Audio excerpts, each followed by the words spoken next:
नमस्कार। आप देख रहे हैं वैश्विक व्यापार और बाजार की खास रिपोर्ट 29 मार्च 2026। आज हम बात करेंगे एक ऐसे युद्ध की जो सिर्फ मध्य पूर्व में नहीं बल्कि दुनिया के हर बाजार में, हर घर के किचन बजट तक असर डाल रहा है। तो शुरू करते हैं। सबसे बड़ी खबर है अमेरिका और इजराइल का ईरान पर सैन्य हमला, जो अब अपने 5वें हफ्ते में है। 28 फरवरी को शुरू हुई यह जंग अब दुनिया की सबसे बड़ी आर्थिक चुनौती बन चुकी है। सबसे अहम बात, हार्मुज जल संधि लगभग बंद हो चुकी है। यह वह रास्ता है जहां से दुनिया का 20% तेल गुजरता है और अभी वहां जहाज चलना लगभग बंद है। इंटरनेशनल एनर्जी एजेंसी यानी IEA ने इसे कहा है तेल बाजार के इतिहास की सबसे बड़ी आपूर्ति बाधा। ब्रेंट क्रूड तेल का दाम $70 प्रति बैरल से उछलकर $110 से ऊपर पहुंच गया है। कुछ दिनों तो 120 तक छू गया और राष्ट्रपति ट्रंप ने 6 अप्रैल की डेडलाइन दी है। अगर कोई डील नहीं हुई तो ईरान के बिजली संयंत्रों पर हमला की चेतावनी। अब बात करते हैं अमेरिकी शेयर बाजार की। यह हफ्ता बाजार के लिए बहुत मुश्किल रहा। S&P 500 6,477 पर बंद हुआ, जो 7 महीने का सबसे निचला स्तर है। नैस्डैक 10% से ज़्यादा गिर चुका है, इसे करेक्शन कहते हैं। डाउ जोन्स वह भी करेक्शन जोन में है। यह लगातार 5वां हफ्ता है जब बाजार नीचे गया। ऐसा 2022 के बियर मार्केट के बाद पहली बार हुआ है। 10 ईयर ट्रेजरी यील्ड 4.46% पर पहुंच गई है, 9 महीने का उच्चतम स्तर। इसका मतलब है महंगाई बढ़ने का डर ज़्यादा है और फेडरल रिजर्व ब्याज दरें जल्दी कम नहीं करेगा।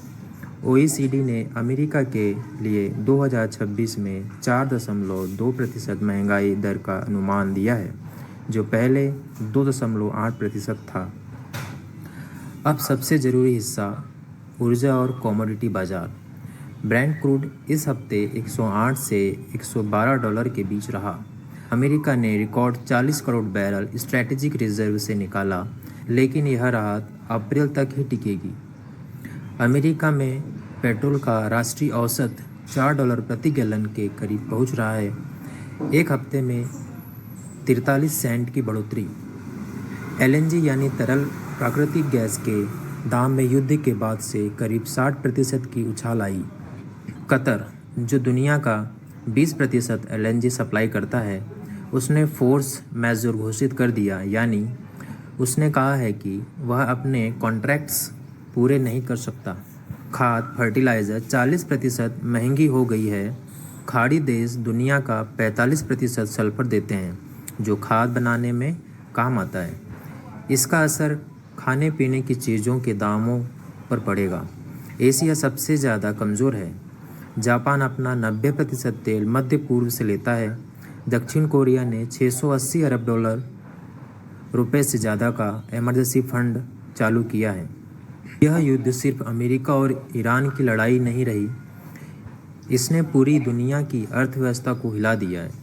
अमेरिका OECD का अनुमान है कि GDP वृद्धि 2.25% रहेगी, यानी अन्य देशों से बेहतर।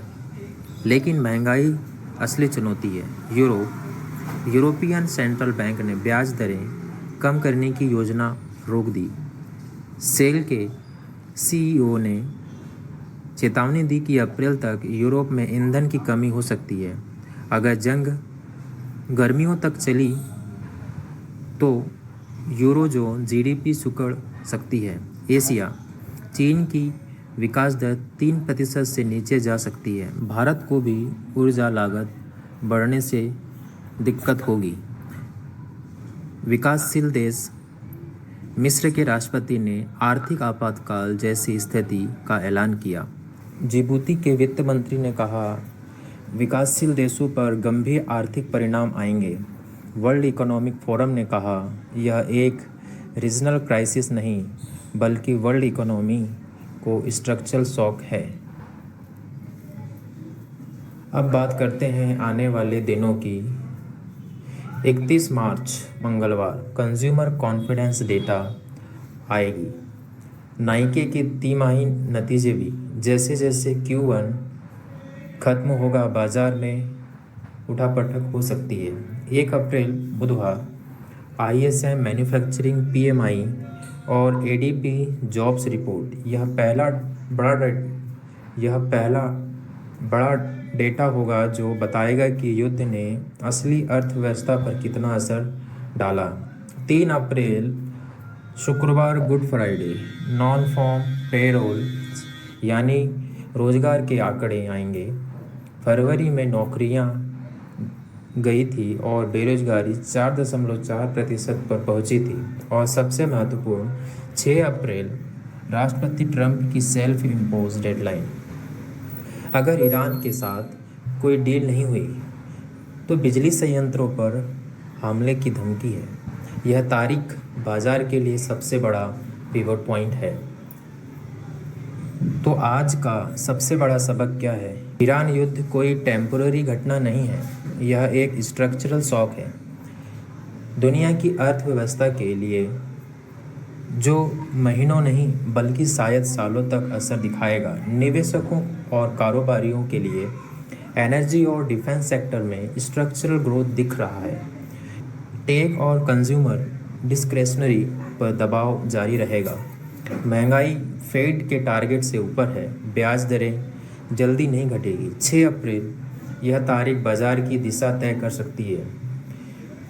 यह था आज का बाजार और व्यापार बुलेटिन।